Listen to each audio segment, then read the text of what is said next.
Hello, Gary. How you doing? Thanks for including your work. I got your work up here. And let's go ahead and start with the business card. So I think this was smart. This was smart using this logo. I think it's probably I think it's the best iteration that I've seen that you work with. So this I think was a good choice. Keeping it consistent between all three pieces was also another good choice. So good job there. Let's take a look at the business card. So the business card itself, I think it's got a good start. The only thing I would recommend is the fact that, okay, your business card, what's the main thing on your business card? The main thing is, of course, contact information, but you can also use your business card for a little bit of branding reinforcement. I'm bringing that up because the size of your logo in relationship to the size of your contact information, your logo is actually about to take second position in terms of hierarchy. This has got so much visual weight to it that the eye gets kind of drawn there immediately. And I'm not sure that's the best idea. I think you should allow the viewer to ease into the composition by getting acquainted with the logo and then logically moving to the contact information. The contact information itself is creating a little bit of a visual tension. And the reason I say that is because you've got it on an oblique or an italic, and the type size is very large enough so that you immediately notice the italic. The problem is the italic points this way, okay, while the logo has a different kind of a visual slant that points to the upper left, while this points to the upper right. So that's kind of creating this uncomfortable visual tension. I would reduce the size of the type. I would take the oblique or the italic off the type, and I would also make some groups. So in other words, I would group Gary Luke with 2020 Madison, Gary Luke with 2026 Madison Avenue. Then a second group, which means just a little space between here with the phone number and a fax number, and then a third with the web information, the email and the website. So basically what you would have is two small spaces, an increase in leading, and that would be, one would be placed underneath 2022 Madison and the other would be placed under the fax number. Moving on to the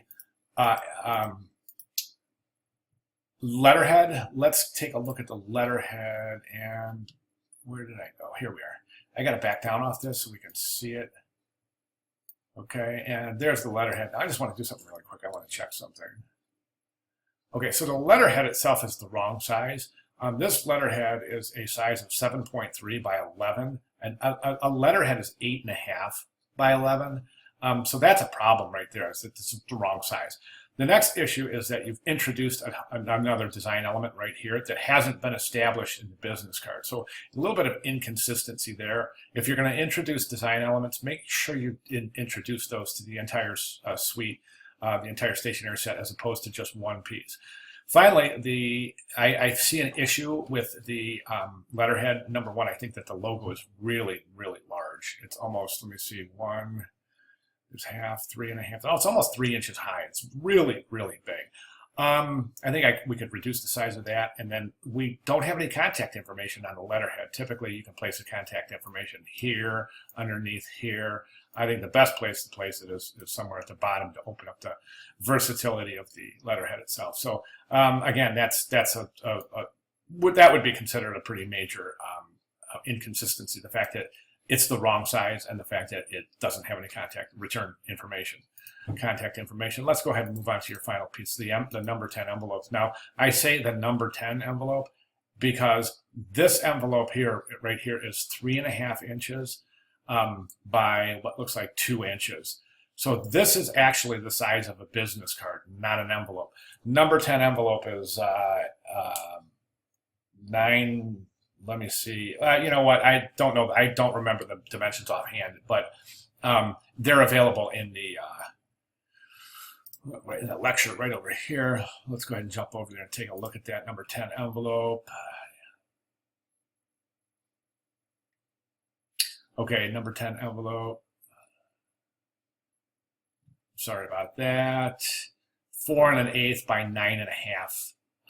So that's technically that should be 9.5 inches wide by 4 1/8 inches high. So we can see that that's a little inconsistent there in the terms of the size of your type of your letter, of your envelope.